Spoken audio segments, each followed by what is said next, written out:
Special intensive revision को लेकर आज सुप्रीम कोर्ट में बड़ी सुनवाई होने वाली है और बकायदा इसको लेकर सुनवाई शुरू भी हो गई है देश की सर्वोच्च अदालत में।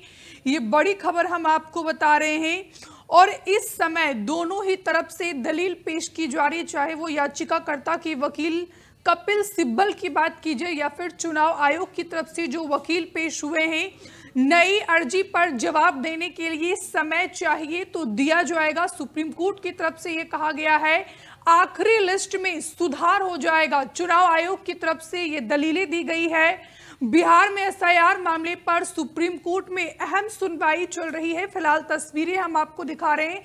एसआईआर को लेकर लगातार बवाल छिड़ा हुआ है। कल आपने देखा कि किस तरीके से संसद भवन से लेकर इलेक्शन कमीशन के दफ्तर तक विपक्ष के 300 सांसदों के द्वारा पैदल मार्च निकाला गया। आज भी लोकसभा यानी कि पार्लियामेंट हाउस के मकर द्वार के सामने विपक्षी सांसदों के द्वारा इस पर जमकर विरोध किया गया। प्रियंका गांधी वाड्रा ममता देवी का टी शर्ट पहनकर बकायदा पहुंची। तस्वीरें हम आपको इस समय टीवी स्क्रीन पर दिखा रहे हैं। लेकिन आज एसआईआर पर सुप्रीम कोर्ट के द्वारा क्या फैसला सुनाया जाता है, सुप्रीम कोर्ट के द्वारा क्या टिप्पणी की जाती है, ये फिलहाल देखना बेहद महत्वपूर्ण होगा। एसआईआर में बात की जाए तो बिहार में 65 लाख लोगों का वोट काट दिया गया है और यही मुद्दा विपक्ष के द्वारा जोरों शोरों से उठाया जा रहा है। इसी मसले पर आज सुप्रीम कोर्ट में इस समय अहम सुनवाई चल रही है। याचिकाकर्ता की तरफ से जो वकील पेश हुए हैं कपिल सिब्बल, उन्होंने ये दलील दी है कि 12 जीवित लोगों को मृत दिखाया गया है चुनाव आयोग के द्वारा।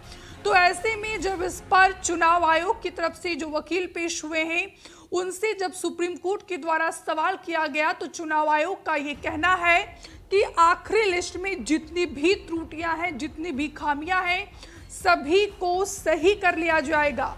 सुप्रीम कोर्ट में बिहार एसआईआर पर बहस चल रही है। न्यायमूर्ति सूर्यकांत ने कहा कि याचिकाकर्ताओं से पूछा कि हमें बताएं कि ऐसी प्रक्रिया जारी की जा सकती है या नहीं।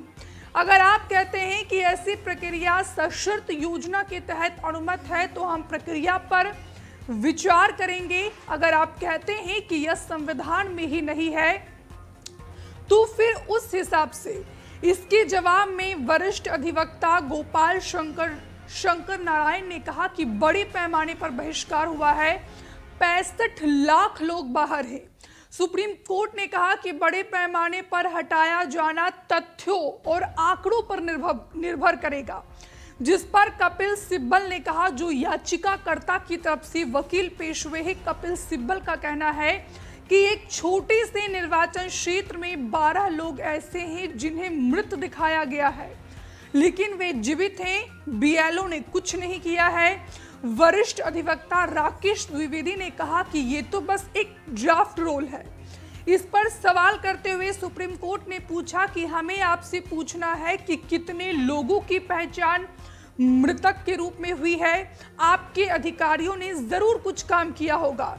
इस पर वकील द्विवेदी ने कहा कि इतनी बड़ी प्रक्रिया में कुछ न कुछ त्रुटियां तो होगी ही, लेकिन मृत को जीवित कहना ठीक नहीं है और किसी नए आईए की जरूरत नहीं है।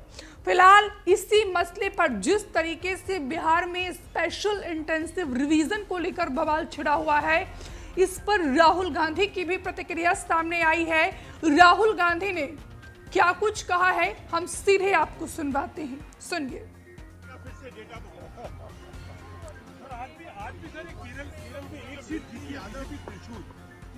नहीं, बहुत सारी सीट्स हैं। सिर्फ एक सीट नहीं है, बहुत सारी सीट्स। ये नेशनल लेवल पे किया जा रहा है, सिस्टमैटिकली किया जा रहा है। इलेक्शन कमीशन जानता है, हम जानते हैं। पहले सबूत नहीं था, अब क्लियरली सबूत है और हम कॉन्स्टिट्यूशन की रक्षा कर रहे हैं। One man one vote constitution का फाउंडेशन है और इलेक्शन कमीशन